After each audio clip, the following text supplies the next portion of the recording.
Hello friends, ఈరోజు ఈ వీడియోలో NEET PG 2025 qualified students AP state PG medical degree and diploma courses admission కోసం already registration process complete చేసుకున్నారు. Registration complete అయిపోయిన తర్వాత మనకి ప్రొవిజనల్ మెరిట్ లిస్టు ఇంతకు ముందే రిలీజ్ చేశారు. ప్రొవిజనల్ మెరిట్ లిస్ట్ లో ఏదైనా ఇష్యూస్ ఉంటే గ్రీవెన్సెస్ సబ్మిట్ చేసుకోవడానికి లాస్ట్ డేట్ కూడా అనౌన్స్ చేశారు. కొద్దిమంది స్టూడెంట్స్ వాళ్ళ యొక్క గ్రీవెన్సెస్ సబ్మిట్ చేశారు. వాటిని వెరిఫై చేసిన తర్వాత ఇప్పుడు నవంబర్ 15వ తారీఖు ఎన్టీఆర్ యూహెచ్ఎస్ అఫీషియల్ వెబ్సైట్ లో ఈ పీజీ మెడికల్ అడ్మిషన్ కు సంబంధించి provisional final merit list for non service candidates, in service candidates, అలాగే పీడబ్ల్యూడీ కేటగిరీ స్టూడెంట్స్, ఈ స్టూడెంట్స్ అందరికీ కూడా ఈ 3 లిస్ట్స్ కూడా ఇక్కడ డిస్ప్లే చేయడం జరిగింది.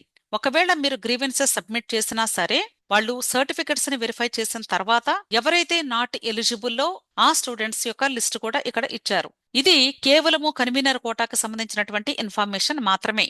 అయితే దీని తర్వాత నెక్స్ట్ ప్రాసెస్ ఏంటి? ఈ మెరిట్ లిస్ట్ రిలీజ్ అయిన తర్వాత నెక్స్ట్ స్టెప్ ఏంటి అంటే వెబ్ ఆప్షన్స్ ప్రాసెస్. ఈ వెబ్ ఆప్షన్స్ ప్రాసెస్ కు సంబంధించి అతి త్వరలో మనకి నోటిఫికేషన్ రాబోతూ ఉంది. సో ఎవరైతే ఈ ఫైనల్ మెరిట్ లిస్ట్ లో మీ పేరు ఉందో ఆ స్టూడెంట్స్ అందరూ కూడా వెబ్ ఆప్షన్స్ పెట్టుకునే ఎలిజిబిలిటీ పొందినట్లే. ఎవరి పేరైతే ఈ లిస్టులో ఉండదో ఆ స్టూడెంట్స్ వెబ్ ఆప్షన్స్ పెట్టుకునే అవకాశమే లేదు. ఈ లిస్టులో ఉన్నటువంటి స్టూడెంట్స్ అందరూ కూడా మీరు వెబ్ ఆప్షన్స్ పెట్టుకోవడానికి ప్రిపేర్డ్ గా ఉండండి.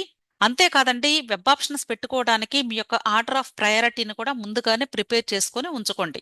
ఆర్డర్ ఆఫ్ ప్రయారిటీ ఎలా పెట్టుకోవాలి అనే దానికి నేను ఇంతకు ముందు వీడియో చేశాను. అంటే ఆల్ ఇండియా కోటాకు సంబంధించి ఒక వీడియో చేశాను. అదే మాదిరిగా స్టేట్ కోటా కౌన్సిలింగ్ లో కూడా ప్రయారిటీ ఆఫ్ వెబ్ ఆప్షన్స్ అలాగే పెట్టుకోవాలి. Order of priority of courses, ఆ తర్వాత order of priority of colleges, ఇవి ముందుగానే లిస్ట్ అవుట్ చేసుకుంటే మీకు వెబ్ ఆప్షన్స్ పెట్టుకునేటప్పుడు ఈజీగా ఉంటుంది. అలాగే మీకు వెబ్ ఆప్షన్స్ నోటిఫికేషన్ రిలీజ్ అయినప్పుడు చాలా తక్కువ రోజులు మాత్రమే మీకు టైం ఇస్తారు. ఒక 4 to 5 డేస్ మాత్రమే ఇవ్వడం జరుగుతుంది. ఈ 4 to 5 డేస్ కంప్లీట్ అయిపోయిన వెంటనే 1 or 2 డేస్ లో మీకు రిజల్ట్స్ కూడా అనౌన్స్ చేస్తారు. మీకు అలాట్మెంట్ కానీ వస్తే మీ రిజిస్టర్డ్ మొబైల్ కి మెసేజ్ వచ్చింది. అలాగే ఆ పీడిఎఫ్ ని ఇక్కడ సైట్ లో కూడా డిస్ప్లే చేస్తారు. ఇక్కడ అడ్మిషన్స్ ట్యాబ్ లోనే ఎవరికైతే అలాట్మెంట్ వస్తుందో వాళ్ళు కాలేజెస్ లో రిపోర్ట్ చేసి జాయిన్ అవ్వడానికి 4 to 5 డేస్ మాత్రమే టైం ఇస్తారు. కాబట్టి మీరు చేయవలసిన పని ఏంటంటే అలాట్మెంట్ కానీ వస్తే కాలేజ్ లో రిపోర్ట్ చేసి జాయిన్ అయ్యేటప్పుడు అన్ని ఒరిజినల్ సర్టిఫికెట్స్ తప్పనిసరిగా సబ్మిట్ చేసి తీరాలి.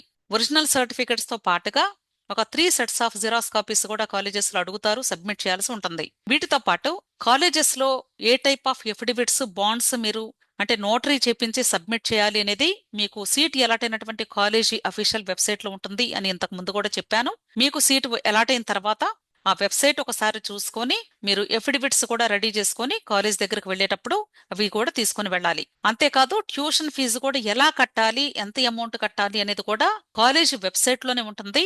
సో మీకు కాలేజీ అలాట్ అయిన తర్వాత ఆ కాలేజీ వెబ్సైట్ లో మీరు ఫీ డీటెయిల్స్ కూడా చూసుకొని ఆ అమౌంట్ కట్టాల్సి ఉంటుంది.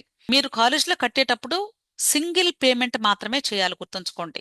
అంతేకాని అంటే ఇన్స్టాల్మెంట్ పద్ధతిలో కట్టడానికి వీలు లేదు. ఒకేసారి టోటల్ అమౌంట్ పే చేస్తేనే మీకు సీటు ఉంటుంది.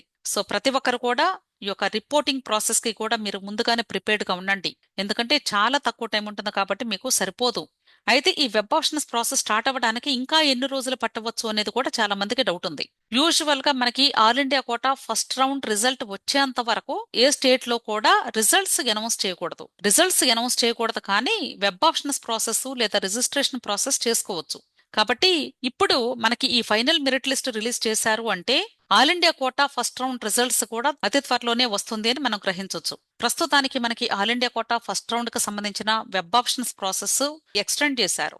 So once all India quota round 1 result కానీ అనౌన్స్ చేస్తే అప్పుడు మనకి స్టేట్ కోటా కౌన్సిలింగ్ లో రిజల్ట్స్ అనౌన్స్ చేసే అవకాశం ఉంటుంది. కాకపోతే all India quota counselling web options process already start అయిపోయింది కాబట్టి స్టేట్ వాళ్ళు వెబ్ ఆప్షన్స్ నోటిఫికేషన్ ఇచ్చుకోవచ్చు. ఇచ్చి వీళ్ళు అలాట్మెంట్ మాత్రం పెండింగ్ లో పెడతారు. జస్ట్ అంటే ప్రాసెస్ ని చేసుకొని రెడీగా ఉంటారు. కాబట్టి అతి త్వరలో మనకి వెబ్ ఆప్షన్స్ నోటిఫికేషన్ రావచ్చు అనుకుంటున్నాను. సో ప్రతి ఒక్కరు కూడా మీ యొక్క ఆల్ ఒరిజినల్ సర్టిఫికెట్స్ అలాగే జిరాక్స్ సెట్స్ అన్ని కూడా రెడీ చేసుకోండి. వెబ్ ఆప్షన్స్ ప్రాసెస్ కి సంబంధించి కూడా మీ యొక్క ప్రయారిటీని ప్రిపేర్డ్ గా ఉంచుకోండి. మీకు ఇంకా ఏదైనా డౌట్స్ ఉంటే టెలిగ్రామ్ గ్రూప్ ఉంది. టెలిగ్రామ్ గ్రూప్ లో చేరితే మీకు ఆర్డర్ ఆఫ్ ప్రయారిటీ ఎలా పెట్టుకోవాలి, కాలేజెస్ యొక్క ప్రయారిటీ ఏంటి, వీటికి సంబంధించి మీకు తప్పకుండా గైడెన్స్ ఉంటుంది. విష్ ఆల్ ది బెస్ట్ అండి. వీడియో నచ్చితే లైక్ చేయండి, మీ ఫ్రెండ్స్ కూడా షేర్ చేయండి. అలాగే నా ఛానల్ తప్పకుండా సబ్స్క్రైబ్ చేసుకోండి. Thank you.